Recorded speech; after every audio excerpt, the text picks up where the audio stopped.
माझ्या जिजाऊ भाकरी द्यायच्या तुकोबांना आणि मगच स्वतः खायच्या.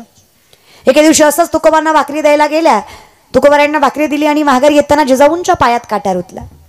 शेतकरी बांधवात आपण, आणि कधी लाजायचं नाही मी शेतकरी येतं सांगायला. कौतुक आहे मला. पांडुरंगाची सगळ्यात मोठी कृपा आहे की विठ्ठलाने मला पोटी शेतकऱ्याच्या घातलं. माझा जन्म शेतकऱ्याच्या घरी झाला हे सगळ्यात मोठं वैभव आहे माझं. कौतुकाने सांगते मी लेकरू शेतकऱ्याचं आहे. कौतुक आहे मला.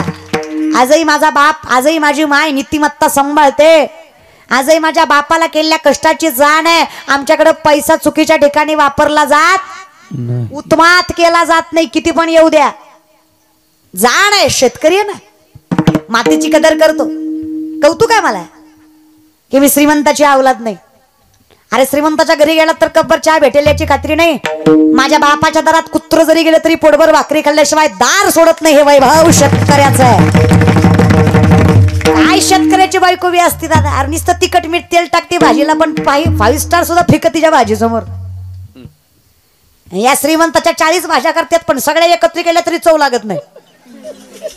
40 भाज्या असतात तो ताटात त्या पुणे मुंबईला जेवाय गेल्यावर, पण सगळे एकत्रित करून घास खाल्ला तरी मेळ लागत. अहो शेतकऱ्याच्या घरी एकच आमटी असती.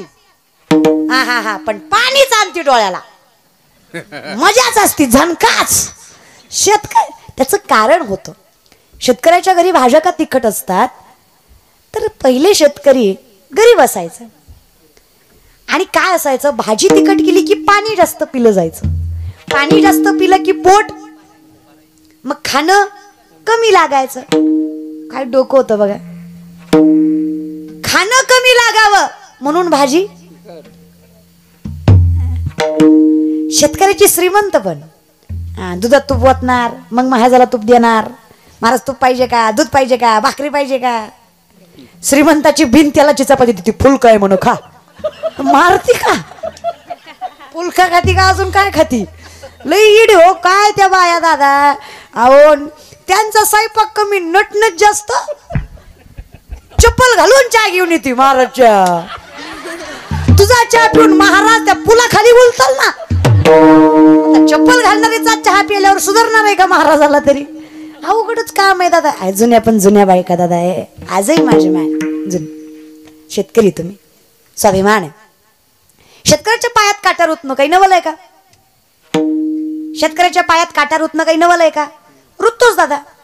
आता शेतकऱ्याच्या पायात जर काटा रुतला तर शेतकरी काटा बघायला, पाय स्वच्छ करायला काय पाणी वापरतो का.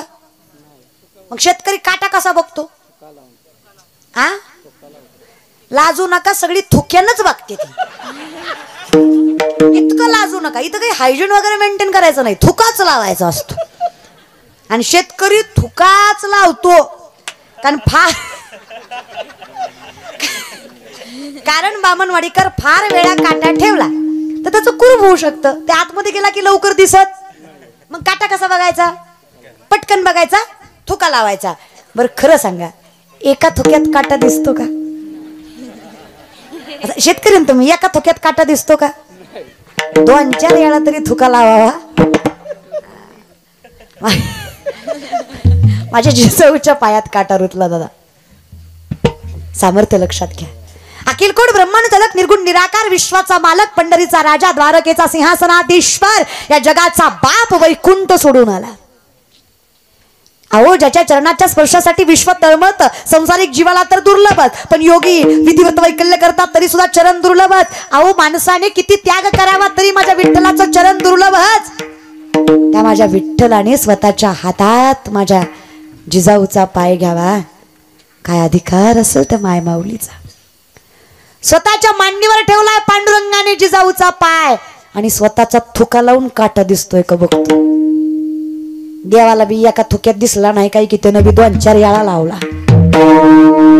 तेच बोट तोंडात, तेच बोट पायाला, तेच बोट तोंडात, तेच बोट पायाला. सरपंचाला नाही पण सरपंचिनीला लय राग आला. बामणवाडीचा नाही, पंढरीचा. सरपंच कुठला, पंढरपूरचा. कोण आहे, तो फक्त पंढरीचाच नाही, या सगळ्या जगाचा मालक आहे तो एकच. मृत्यूलोकी एक नगर त्याचे नाव पंढरपूर. मृत्यूलोकी एक नगर त्याचे नाव पंढरपूर. मृत्यूलोकी एक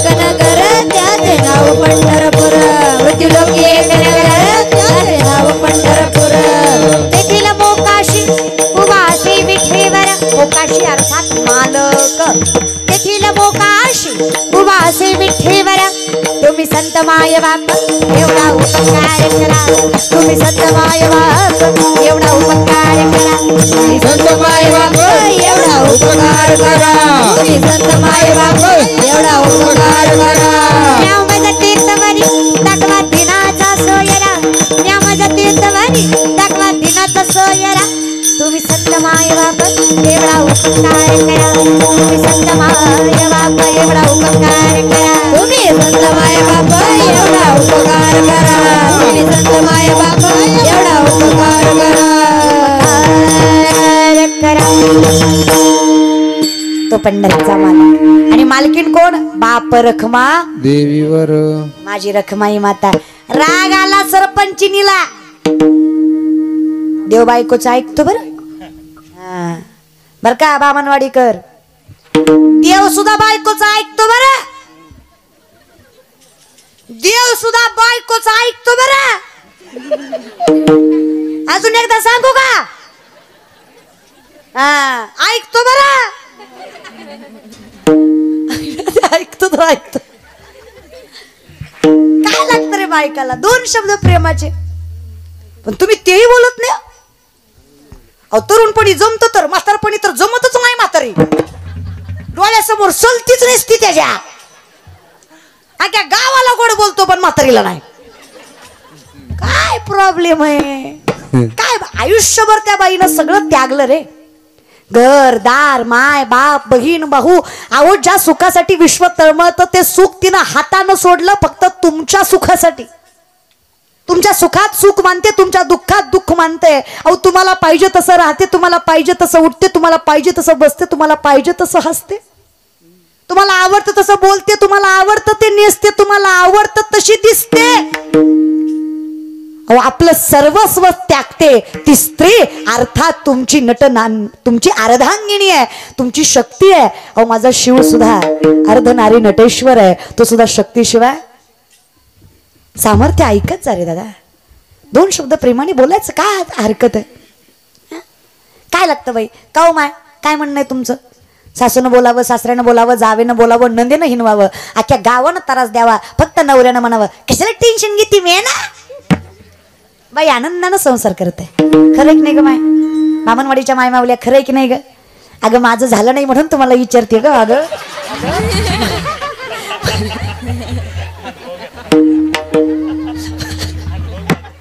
एक्सपिरियन्स तुमचा आहे की नाही माझं झाल्यावर येईल मला अक्कल तोपर्यंत तुम्ही मला सांगा तुमचा एक्सपिरियन्स काय म्हणणं आहे जग थोडं घर इकडे तिकडे असलं तरी कोण चांगला पाहिजे नवरा चांगला पाहिजे खरंच आहे ऐकत जा जरा नवरा चांगला पाहिजे महाराज बरं का काय लागतं जगात नवरा चांगला पाहिजे मी कशाला बोलावं मी आपल्या माऊलीच्या म्हणण्यावर म्हणणं जरी सख्याचा जिवाळा बाय सासरवासच आहे माऊली म्हणतात बरं मी कशाला म्हणू तुकोबा म्हणतात परमार्थाचं सुद्धा तसंच आहे तुका म्हणे सोपे आहे शहाणा तो धनी आमचा संसार सुखाचा होतोय का तर आमचा मालक शहाणा आहे कळतंय आमचा संसार सुखाचा काय जाईन गे माये आमचा पंढरीचा मालक शहाणा आहे म्हणून आमचा संसार अवघाची संसार म्हणून सुखाचा आहे संसार असं नाही तर परमार्थ मालक शहाणा जयाचे आही कधड नाही तयासी परित्र पुस्सी काही असं माऊलींचं वर्णन आहे महाराज अहिक म्हणजे जगणं ज्याचं जगणं धड नाही त्याला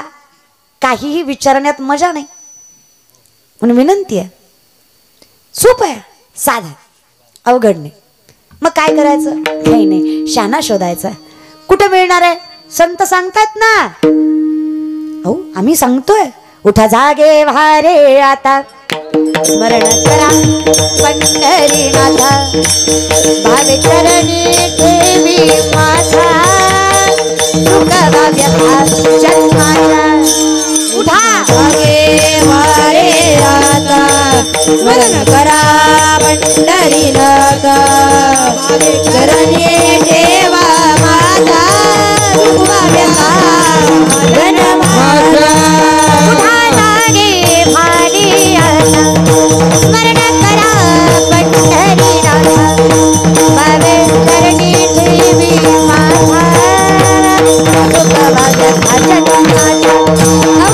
जागे वारे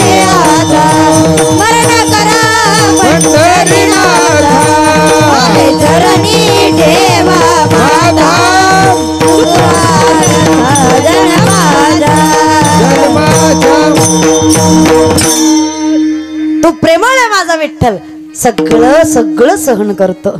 हा सगळं महाराज काय करतो या जिजाऊकडे देव बायकोच ऐकतो. म्हणून तर काकडा झाल्यावर देव काही उठ ना. महाराज म्हणतात देव तर काही उठ ना. राही रखमाबाई तुम्हा येऊ द्या दया, राही रखमाबाई तुम्हा येऊ द्या दया, रखमाबाई तुम्हा येऊ द्या दया, राही रखमाबाई तुम्हा येऊ द्या दया, राही रखमाबाई तुम्हा येऊ द्या दया, राही रखमाबाई तुम्हा येऊ द्या दया, रखमाबाई तुम्हा येऊ द्या दया, राही रखमाबाई तुम्हा येऊ द्या दया.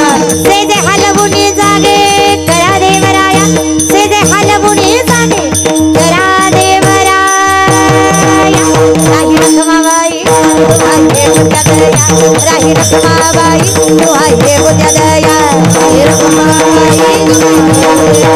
राही रखमाबाई.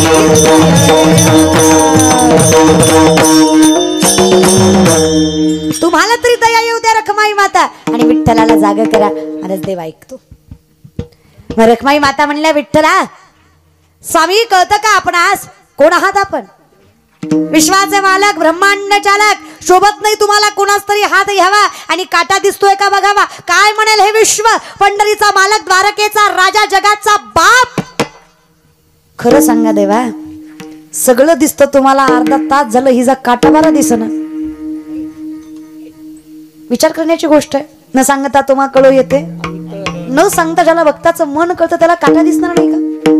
अर्थात दिसणार. देवा असं काय करताय? काटा दिसत नाही तुम्हाला?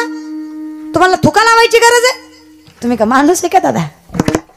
हा तुम्हाला थुका लावून बघायची गरज आहे का काटा? का असं वागताय? विठ्ठलाने सांगावं रखमा, काटा रुतवणाराही मीच आहे आणि काटा काढणाराही मीच आहे. काटा रुतवणाराही मीच आहे आणि काटा काढणाराही मीच आहे. अगं रखमा, माझ्या तुकोबाची अर्धांगिनी ती, तिचा अधिकार संतांपेक्षा कमी नाही. स्वतःच्या हाताने खाऊ घालते माझ्या तुकोबांना, तिचा अधिकार संतांपेक्षा कमी नाही. तिच्या पायाची धूळ माझ्या मुखाला लागावी म्हणून एवढा अट्टहास केला, नाही तर काय गरज आहे सांग बरं मला? काय ताकद असते ना. तुम्हीच सांगा बामणवाडीच्या मायमावल्या, नका लक्ष देऊ, त्या कनेक्शन सारखंच आपला जीव आहे. कधी गचकन काही भरोसा नाही. कनेक्शन लूज झालं की लाईट जाती, नामचिंतन लूज झालं की जीव जातो. सोपच आहे, काही अवघड.